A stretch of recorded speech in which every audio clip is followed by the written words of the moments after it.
Assalamualaikum warahmatullahi wabarakatuh.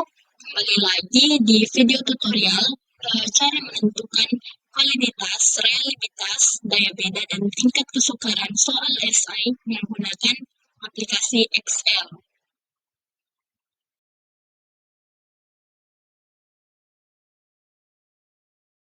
Baik, langsung saja di sini sudah tersedia 5 item data kuesioner dan 23 responden. Nah, sekarang kita tentukan R hitung dengan menggunakan formulasi Corel. Nah, kita di sini menggunakan alat bantu dengan mengisi array 1 itu dengan item pernyataan nomor 1 hingga responden ke-23. Sedangkan untuk array 2 kita isi total dari pernyataan hingga responden ke-23. Lalu kita klik OK. Nah, sebenarnya di sini sudah bisa kita draft langsung ke samping untuk sampai pernyataan nomor 5, tetapi untuk Microsoft 11 nyatanya nggak bisa, jadi kita menggunakan manual lagi terlebih dahulu. Nah, ini sama seperti tadi, itu kita masukkan Corel, terus untuk array satunya itu dia menggunakan pernyataan yang kedua hingga responden ke-23 dan total juga hingga responden ke-23. Lalu kita klik OK.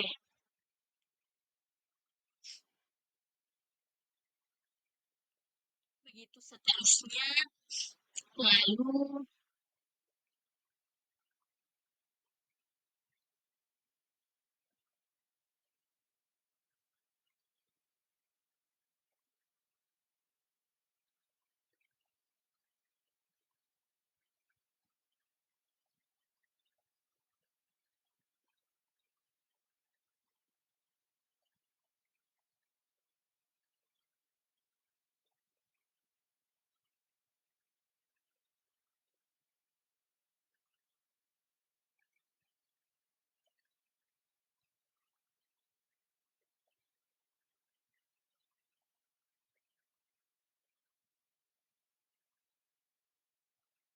teman-teman untuk totalnya itu belum kita isi, hanya sampai pernyataan nomor 5.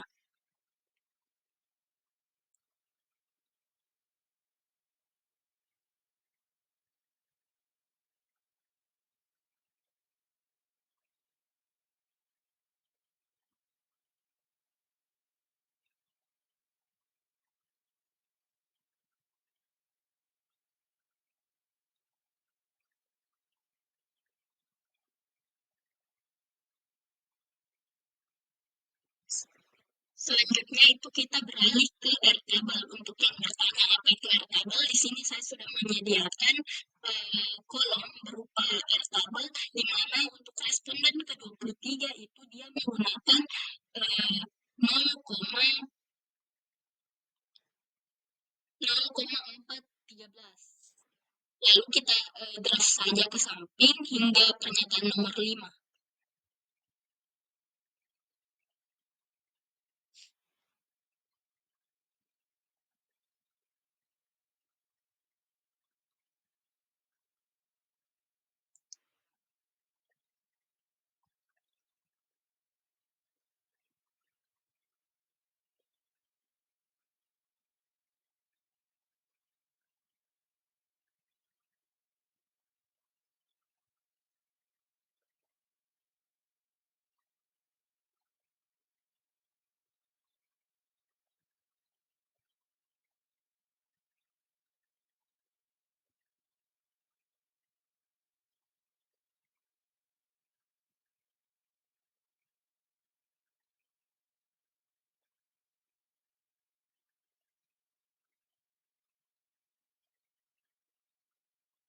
Selanjutnya kita menentukan valid atau tidak validnya suatu data itu menggunakan formulasi if. Buka kurung, kita menggunakan logical test, di mana jika R hitung, kita klik R hitung lebih besar, menggunakan tanda lebih besar daripada R tabel, maka akan diketik valid atau simbol V. Sedangkan untuk terhitung tidak lebih besar daripada L-tabel, maka tidak valid. Nah, kita drag saja ke samping kursornya. Nah, selanjutnya kita beralih ke bagaimana cara menentukan realitas data kuesioner. Yang pertama itu kita tentukan varian totalnya, itu hanya dengan menjumlahkan semua bagian total menggunakan formulasi var atau varians. Nah, kita blok yang hanya total saja dari responden 1 hingga 23. Lalu kita tutup kurung dan klik enter. Yang selanjutnya varians butir itu kita sama menggunakan formulasi var, namun kita mengembol itu mulai dari pernyataan 1 hingga pernyataan 5. Dan ini pernyataan item 1 itu dibol hingga ke responden 23 lalu ketik enter. Nah, di sini untuk lebih mudahnya kita draft saja ke samping lalu muncul hasilnya. Sedangkan untuk menentukan varians butir itu totalnya menggunakan formulasi sum. Lalu mulai dari pernyataan 1 hingga pernyataan nomor 5. Lalu kita tentukan nilai Cronbach alfanya, di mana rumusnya itu buka kurung, K-nya itu merupakan jumlah butir pertanyaan yang sah, itu ada 5. Jadi kita masukkan 5.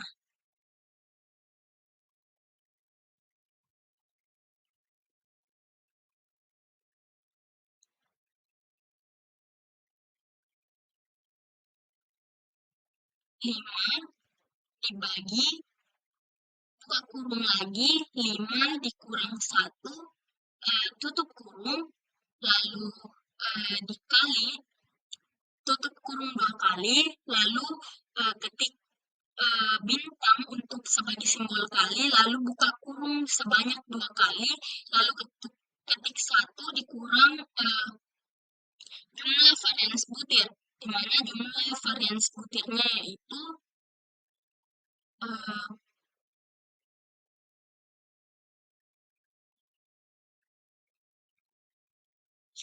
kita klik 2 kali,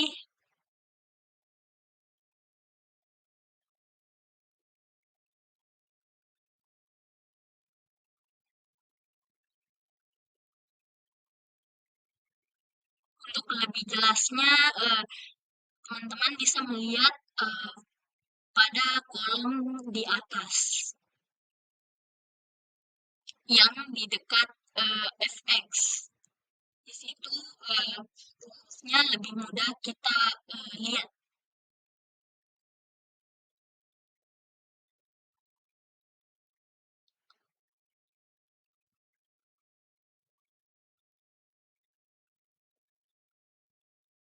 Di sini saya ulangi sama dengan buka kurung 5 dibagi buka kurung lagi 5 dikurang 1, tutup kurung 2 kali,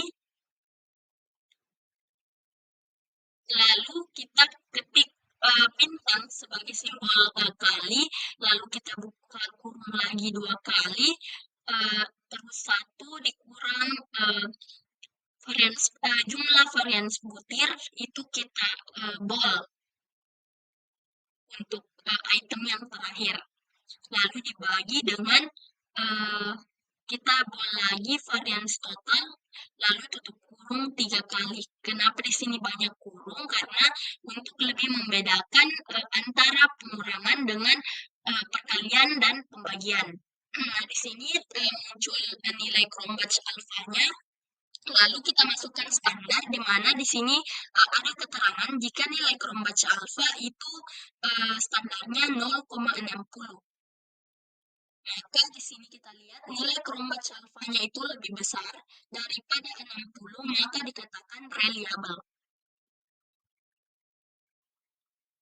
Baik, langsung saja di sini sudah tersedia 5 item data kuesioner dan 23 responden. Nah, sekarang kita tentukan R hitung dengan Ya baik, selanjutnya kita masih menggunakan data yang sama untuk menentukan daya beda dan tingkat kesukaran. Di sini kita tentukan terlebih dahulu total dari item yang pertama itu menggunakan formulasi sum. Lalu kita bold dari item pertama hingga responden ke-23. Lalu kita draft saja ke samping hingga item nomor 5.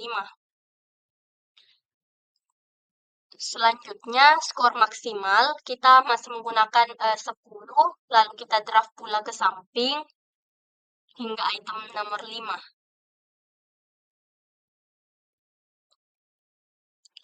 Nah, di sini N kali 50%, N-nya itu adalah jumlah siswa ataupun jumlah responden. Di sini saya menggunakan 23 responden, jadi 23 dikali 50% itu hasilnya 11,5.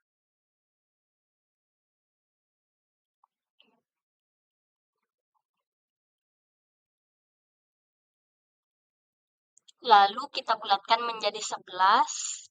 Sebelum kita menentukan X atas, kita terlebih dahulu menentukan kelompok kelas atas dan kelas bawah.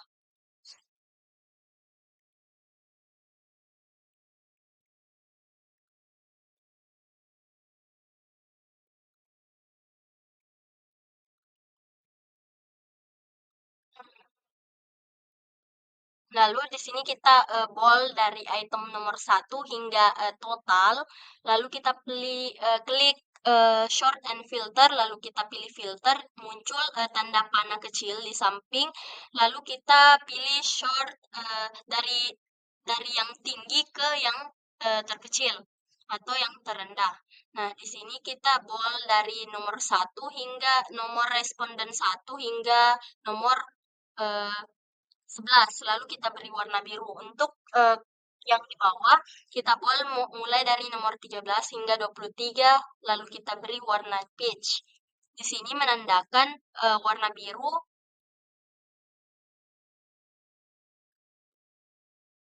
itu untuk kelompok kelas atas, sedangkan untuk warna peach itu menentukan batas kelompok kelas bawah.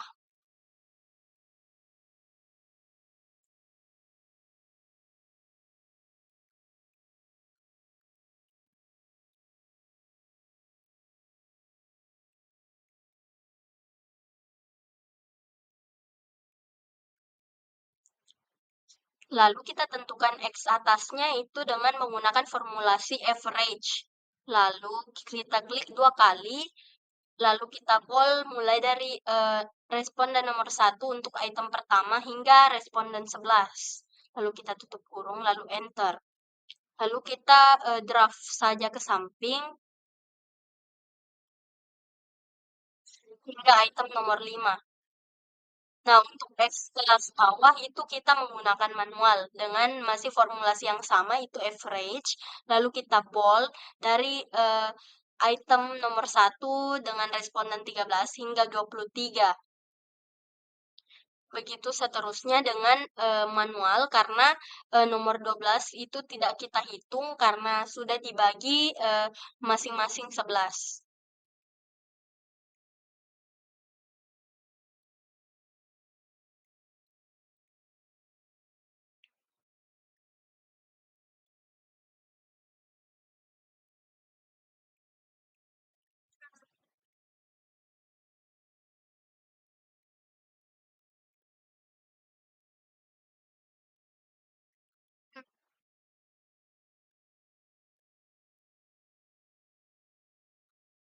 Nah, untuk rumusnya daya pembeda itu X atas dikurang X bawah ada di samping.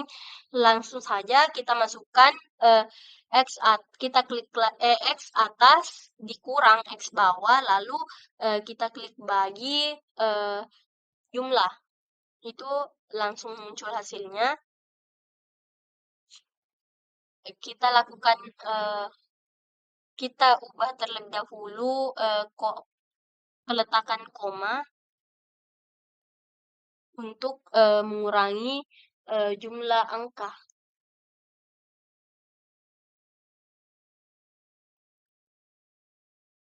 Lalu kita menggunakan manual lagi seperti yang tadi dengan rumus yang ada di samping dengan warna kuning.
Nah, ini sudah sampai ke item nomor 5,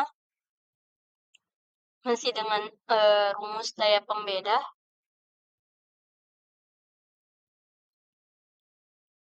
Lalu kita beralih pada kriteria. Itu masih dengan menggunakan formulasi rumus if. Lalu kita klik 2 kali.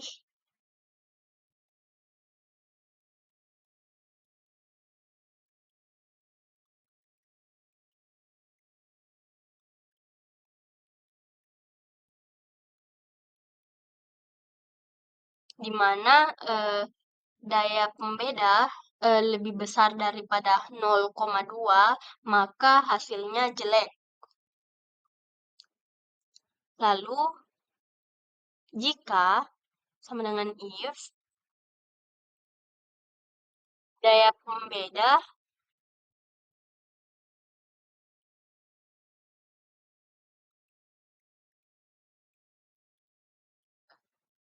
lebih besar sama dengan 0,4, maka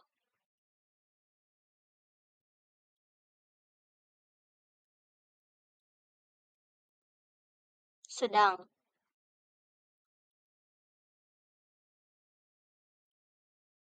Lalu jika if lagi, kita klik 2 kali, dalam kurung daya beda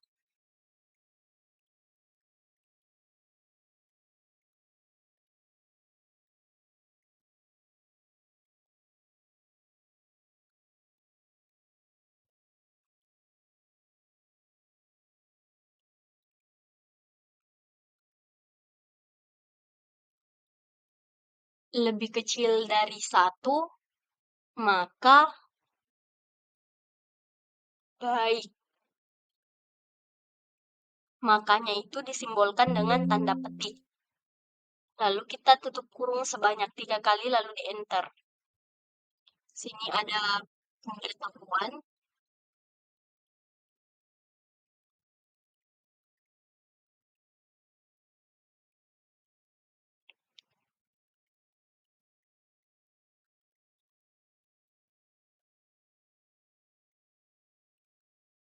Kita paste saja.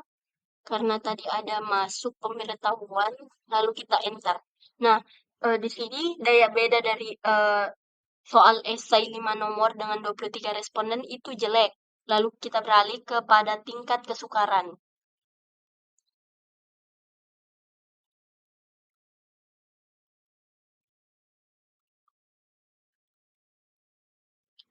Namun sebelum kita beralih, di sini saya akan membol rumus kriteria di atas agar lebih mudah dipahami dan dilihat.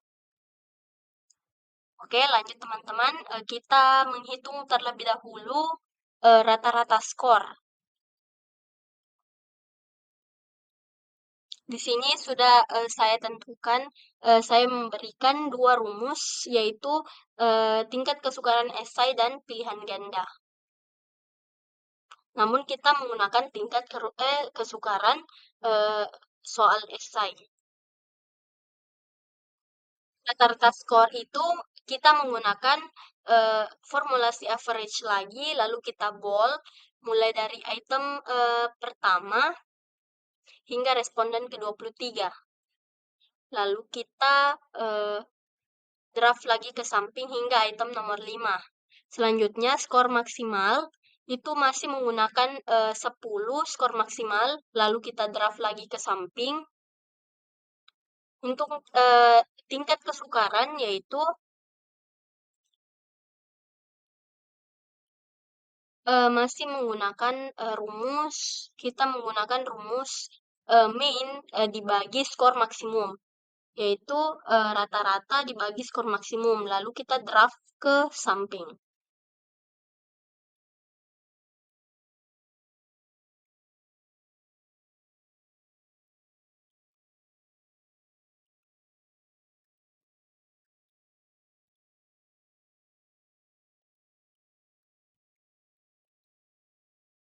Teman-teman sebaiknya lebih menggunakan mouse untuk sebagai kursor supaya lebih mudah. Nah, di sini sudah muncul kriterianya itu sedang.